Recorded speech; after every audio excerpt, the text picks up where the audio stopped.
नमस्कार सभी को, मैं Navneet Gautam classes of physics में आप सभी का स्वागत करता हूं। BSc 5th semester. आज की ये वीडियो आपकी चौधरी चरण सिंह विश्वविद्यालय मेरठ का जो पेपर है क्लासिकल एंड स्टैटिस्टिकल मैकेनिक्स का, उसके एनालिसिस से रिलेटेड है।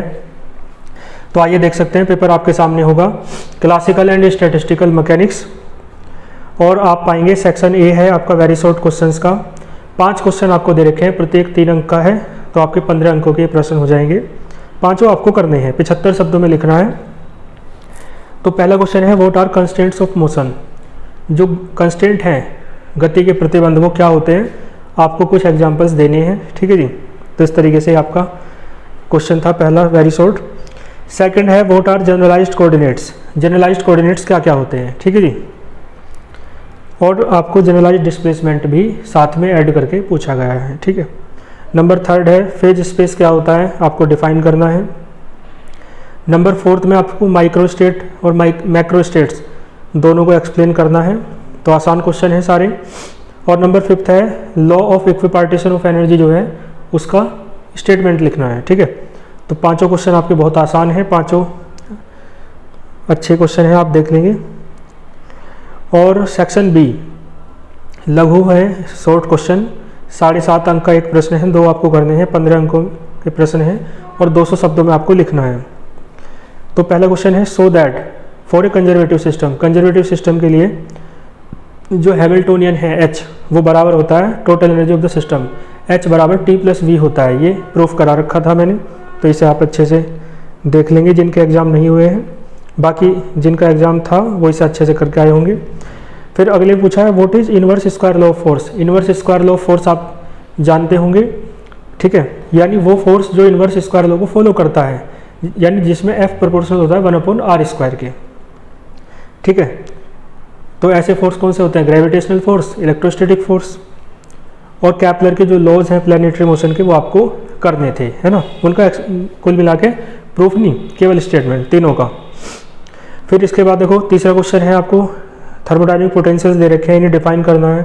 हेल्महोल्ट्ज फंक्शन क्या होता है ना, ये स्टैटिस्टिकल में है। गिब्स फंक्शन क्या होता है, ये भी। और एंथैल्पी क्या होता है, ये भी। और साथ में इंटरनल एनर्जी है ना, ये क्या क्या होता है ये आपको बतानी है, ठीक है। डेफिनेशन देनी थी बस।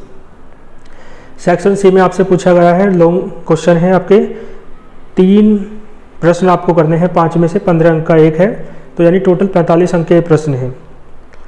देखो 9th क्वेश्चन में क्या कहा, आपको लैग्रेंजियन फंक्शन निकालना है कंपाउंड पेंडुलम के लिए, और फिर इक्वेशन ऑफ मोशन भी ऑब्टेन करनी है कंपाउंड पेंडुलम के लिए, और उसका टाइम पीरियड भी आपको बताना है, ठीक है। ये सिंपल पेंडुलम गलती से लिखा गया होगा, कंपाउंड पेंडुलम के लिए आपको ये करना था, ठीक है। और फिर 10th क्वेश्चन है, लेवलेज थ्योरम देखो आ गई, है ना, स्टेटमेंट पूछा है केवल।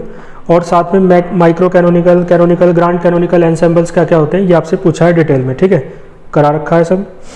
और 11th क्वेश्चन जो है देखो, देखने में भले ही अजीब सा लगे, लेकिन आप खुद बताएं क्या है ये differential equation of N orbit है, ठीक है। तो ये आई हुई है पूरी अच्छे से शो करने के लिए, मतलब प्रूफ करने के लिए। और जो 12th क्वेश्चन है आपका, प्लांक का क्वांटम हाइपोथेसिस क्या है रेडिएशन की, ठीक। और साथ में प्लांक फॉर्मूला आपको डेराइव करना है, प्लांक डिस्ट्रीब्यूशन लॉ, है ना। फिर बोस-आइंस्टीन स्टैटिस्टिक्स के एजम्पशंस क्या क्या हैं वे आपको करने हैं अगले क्वेश्चन में, और डेराइव करना है बोस-आइंस्टीन डिस्ट्रीब्यूशन लॉ, ठीक है। तो इस तरीके से ये आपका पेपर काफ़ी आसान था, इसे आप देख लेंगे अच्छे से। मिलते हैं फिर नेक्स्ट किसी पेपर के एनालिसिस के साथ। और एक सूचना मैं एक बता दूं आपको, केमिस्ट्री के जो पेपर्स हैं और जो फिजिक्स के एग्जाम पेपर्स हैं अदर यूनिवर्सिटीज़ के, वो आपको टेलीग्राम चैनल पर हमारे मिलते हैं। जिन स्टूडेंट्स को नहीं पता है, वो वीडियो के डिस्क्रिप्शन बॉक्स में लिंक है टेलीग्राम चैनल का, वो जाकर ज्वाइन करें, और साथ में केमिस्ट्री और मैथ्स के पेपर वहाँ से देख सकते हैं, ठीक है जी। All the very best.